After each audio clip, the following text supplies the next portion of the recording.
अस्सलाम वालेकुम व्यूअर्स, कैसे हैं सब। लेक्चर 5 है अलजेब्रा का। टॉपिक है null space of a matrix.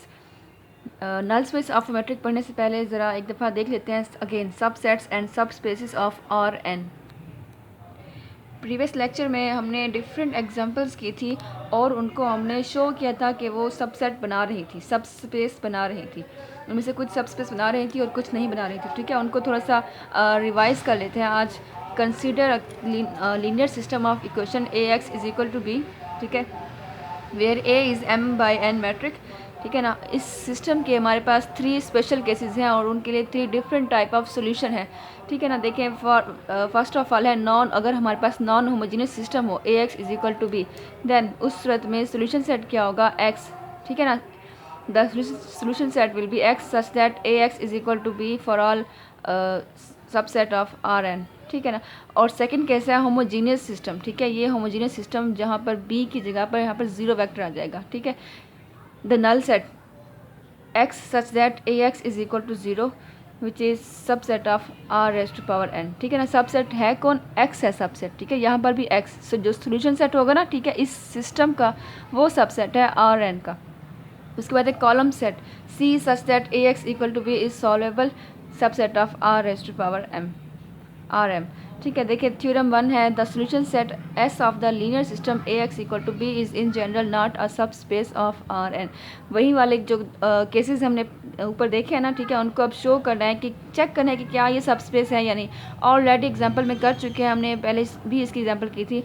क्या क्या था इस नॉन होमोजेनियस सिस्टम के लिए, हमने इस system A x equal to B के लिए 2 सॉल्यूशन फ़र्ज कर लिए थे एक्स और वाई। ठीक है, एंड देन उसको चेक किया था कि क्या वो क्लोज हो रहा है या नहीं under the vector addition. Close नहीं हो रहा था। देखिए इस तरह से आंसर आ गया था C1 B प्लस C2B। ठीक है, जो कि B के इक्वल नहीं है किसी भी सूरत में।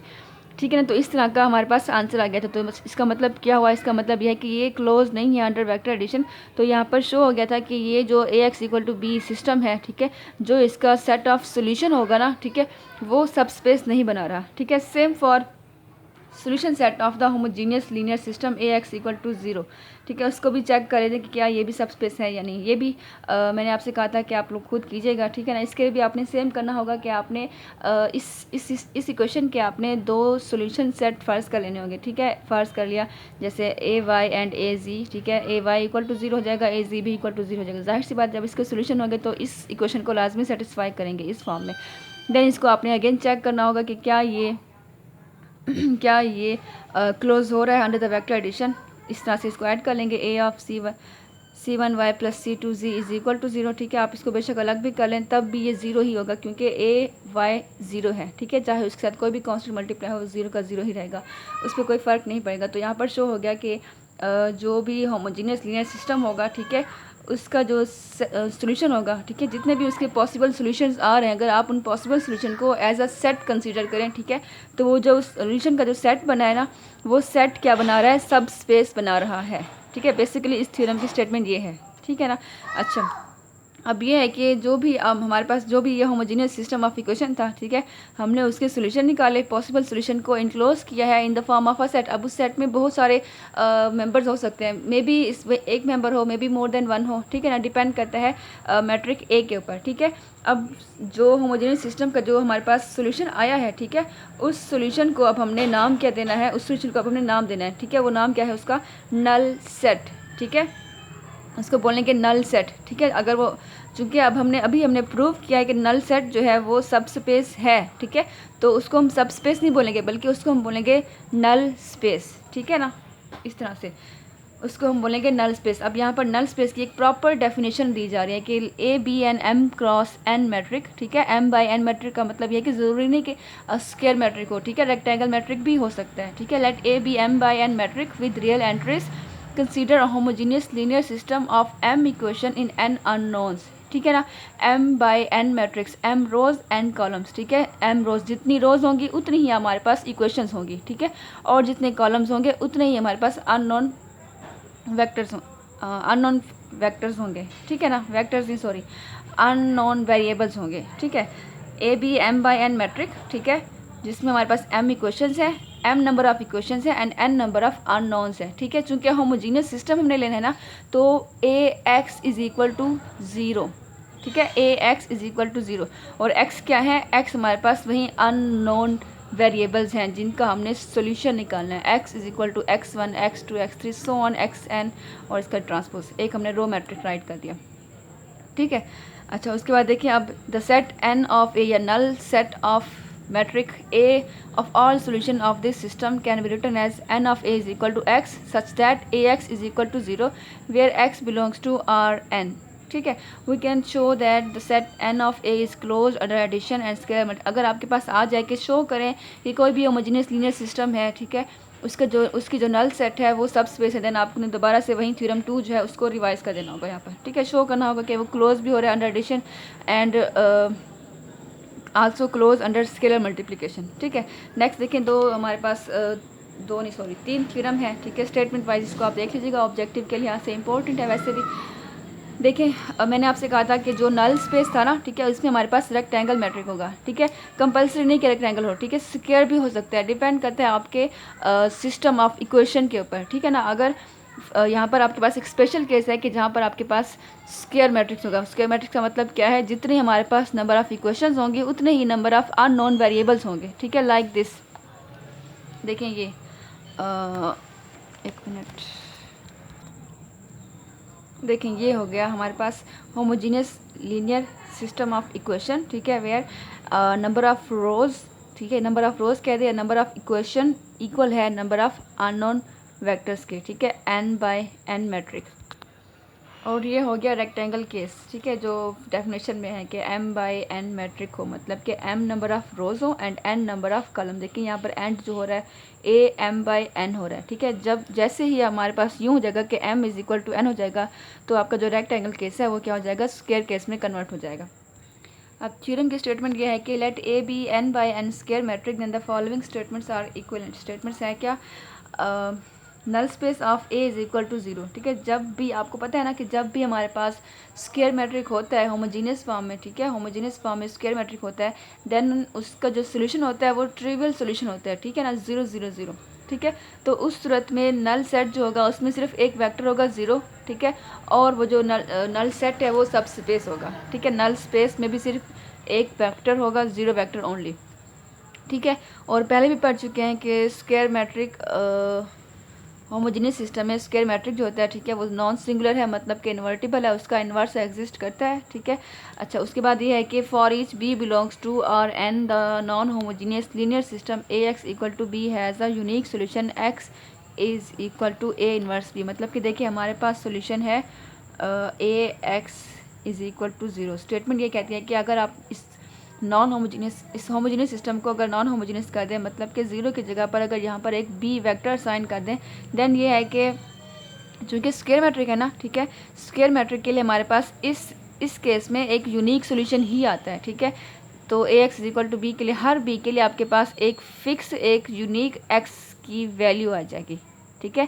हर बी के लिए आप जैसे ही बी असाइन करेंगे, ठीक है, उस बी के लिए एक स्पेशल एक यूनिक एक्स आ जाएगा, ठीक है। बी की वैल्यू अल्टर करेंगे तो एक्स की वैल्यू भी अल्टर कर जाएगी, ठीक है ना।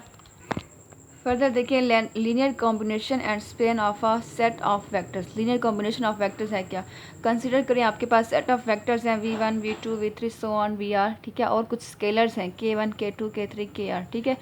Then the vectors k1 v1 plus k2 v2 plus k3 v3 so on kr vr is called a linear combination of the given vectors. ऐसा पॉसिबल है ना कि जब आप वेक्टर को ऐड करते हैं तो जो रिज़ल्ट आता है, जो आंसर आता है, वो भी एक वेक्टर ही होता है, ठीक है। तो अगर इन सब वेक्टर्स का लीनियर कॉम्बिनेशन करने से भी एक वेक्टर आया है, ठीक है, तो अब हमने ऐसे केसेस को डिस्कस करना है। देखिए मिसाल के तौर पर मेरे पास 3 वेक्टर्स हैं i j k, ठीक है, i j k 3 वेक्टर्स हैं। तो अब मैंने क्या करना है, इन तीनों का लीनियर कॉम्बिनेशन बनाकर मैंने और वेक्टर ड्राइव करना है, इन्हीं से जनरेट करना है और वेक्टर्स, ठीक है। देखें v इज़ इक्वल टू कैसे होगा, इन तीनों का linear combination v is equal to c1 v1 plus c2 v2 plus c3 v3, ठीक है, जहाँ पर c1 c2 c3 are real numbers and v1 v2 v3 are the vector discussed above. मैं अब करती क्या हूँ, इनमें C1 C2 C3 और V1 V2 V3 की वैल्यूज इंसर्ट कर देती हूँ। C1 C2 C3 की वैल्यूज कुछ भी हो सकती है, आपकी मर्ज़ी, आप इसको कुछ भी दे दें, ठीक है। जैसे कि देखिए मैंने यहाँ पर पुट किया हुआ है V is equal to I minus 2J plus 3K, ये मेरी यहाँ पर कोएफिशिएंट्स C1 2 3 की वैल्यूज़ है। एक और मिसाल देख लें, W is equal to half I plus 3/2J plus 0K, ठीक है। ये भी क्या है, एग्जाम्पल है इसी V1 V2 V3 के लीनियर कॉम्बिनेशन की, ठीक है ना, जहाँ पर C3 को मैंने 0 साइन किया हुआ है, ठीक है ना। हालांकि ये देखें ये सबसेट बन रहा है R2 का, लेकिन ये सबसेट है R3 का भी। कैसे? क्योंकि यहाँ पर मैंने C3 को 0 कर दिया है, ठीक है ना। लीनियर कॉम्बिनेशन पढ़ने का जो बेसिक मकसद है वो है span of a set of vector. देखिए फ़र्ज़ करें हमारे पास एक वेक्टर स्पेस V है, ठीक है। हमने वेक्टर स्पेस V का एक सबसेट लिया हुआ है, ठीक है, S, जिसमें V के कुछ वेक्टर्स इंक्लूड हैं, जैसे कि V1 V2 V3 so on Vm, ठीक है। वेक्टर स्पेस V का एक सबसेट लिया है जिसमें हमारे पास कुछ वेक्टर्स इंक्लूड कर रहे हैं V के, ठीक है। Then the set of all, अब ऐसा पॉसिबल है कि आप S के लीनियर कॉम्बिनेशन बनाएं, ठीक है। लीनियर कॉम्बिनेशन बनाने से जो आपके पास वेक्टर्स आ रहे हैं वो वेक्टर्स V को बिलोंग करें, ठीक है। वेक्टर स्पेस V का सबसेट लिया है, ठीक है ना। V एक वेक्टर स्पेस था और हमने क्या किया है, इस V का सबसेट लिया है। S जो है वो क्या है, सबसेट है V का, ठीक है। देन अगर ऐसा पॉसिबल है कि आप लीनियर कॉम्बिनेशन बनाएं, ठीक है, S के, और लीनियर कॉम्बिनेशन बनाने से जो वेक्टर्स आ रहे हैं रिजल्टेंट, ठीक है, वो V को बिलोंग करें, देन उस सूरत में आप क्या कहेंगे, उस सूरत में हम कहेंगे कि जो S है वो V को जनरेट कर रहा है, ठीक है। S V को जनरेट कर रहा है या S सेट V सेट को स्पेन कर रहा है, ठीक है। आप कह सकते हैं कि S is spanning vector set of vector space V, ठीक है। S is spanning vector space V, ठीक है। देखें again, let S be a subset of the vector space V, then the set of all linear combination of the vector in S is called the span of the set S. Span of the set S of vector in vector space V is usually denoted by span of S. देखें span of S is equal to span of V1 V2 V3 so on Vm, और spanning set के vectors होंगे किस तरह के, इस form में C1 V1 plus C2 V2 plus so on Cm Vm, ठीक है ना। कि इन वेक्टर्स का आपने क्या करना है, बेसिकली लीनियर कॉम्बिनेशन यहाँ पर राइट करना होगा इस फॉर्म में, ठीक है ना।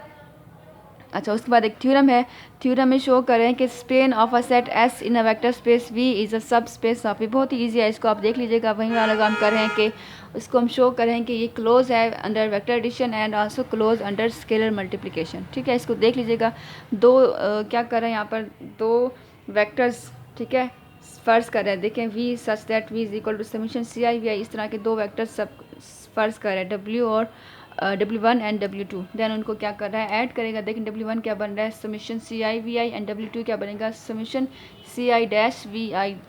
देखें यहाँ पर VI को चेंज नहीं करना क्योंकि VI तो वही सेम S वाले वेक्टर्स ही होंगे, ठीक है ना। जो हमने S एक सबसेट वेक्टर स्पेस V का सबसेट जो हमने S फर्ज किया हुआ है ना, ठीक है, उसके वेक्टर्स तो फिक्स ही हैं, उसके वेक्टर्स फिक्स हैं, वो चेंज नहीं होंगे, VI की वैल्यू सेम रहेगी। लेकिन जो हमारे कांस्टेंट्स हैं, कोएफिशिएंट्स हैं CI, उनकी वैल्यू चेंज होगी। W1 के लिए उनकी वैल्यू CI ले रहे हैं और W2 के लिए CI प्राइम ले रहे हैं, ठीक है। देन इनको ऐड किया, W1 प्लस W2, ये आ जाएगा CI प्लस CI प्राइम, ठीक है। VI इज़ कॉमन, उसको बाहर निकाल लिया, ठीक है। तो इनको ऐड करने से कोई और कांस्टेंट आ जाएगा जिसको हमने यहाँ पर CI डबल प्राइम से डिनोट किया हुआ है, ठीक है। तो देखें ये क्लोज ही हो रहा है under the vector addition. Same for multiplication के KW ले लिया, K समीशन CI VI, ठीक है। KCI is also an other scalar, ठीक है, जिसको आप अगेन DI या कुछ भी पुट कर दें, CI प्राइम पुट कर दें बेशक, ठीक है। तो ये क्लोज भी हो रहा है अंडर द स्केलर मल्टीप्लिकेशन। तो यहाँ पर शो क्या हो गया, शो हो गया है कि जो भी Spain of a set S है, ठीक है, इन वेक्टर स्पेस वो सब स्पेस है, ठीक है। वेक्टर स्पेस V को जनरेट करने वाला जो स्पेनिंग सेट है वो भी एक सब स्पेस है, ठीक है। ये चीज़ प्रूव हो गई, ठीक है ना। Span of a set S is there for a सब space of V, it is also refer to as the sub space spanned or generated by the set S, ठीक है। हम कह सकते हैं कि जो सेट S है वो V को स्पेन कर रहा है या वो V को जनरेट कर रहा है, ठीक है। तो S की लीनियर कॉम्बिनेशन से जितने भी वेक्टर बनेंगे ना, ठीक है, S के लीनियर कॉम्बिनेशन से जितने भी वेक्टर बनेंगे आप उसको क्या बोलेंगे, कि आप इसको कहेंगे कि ये स्पेन ऑफ S है, ठीक है। वैसे तो ये बिलोंग करेंगे V को, ठीक है। ये जो लीनियर कॉम्बिनेशन है ये वी को बिलोंग करेगा, ठीक है ना, वी को बिलोंग करेगा। तो आप इनको बोलेंगे क्या, आप इनको बोलेंगे स्पेन ऑफ एस, ठीक है, स्पेन ऑफ एस। और बेसिकली एस है क्या, S is generating set for vector space V, ठीक है। यहाँ तक काफ़ी है, इसको कीजिएगा, फिर नेक्स्ट हम इसकी एग्जांपल करेंगे। आपको कोई मसला हो then you can ask in the comment box, ठीक है। और ये है कि वीडियो देखने के बाद कमेंट बॉक्स में आप अपना रोल नंबर एंटर करें ताकि मुझे पता हो कि आपने वीडियो देखी है और मैं आपकी अटेंडेंस मार्क कर लूँ, ठीक है ना। थैंक यू सो मच, अल्लाह हाफिज़।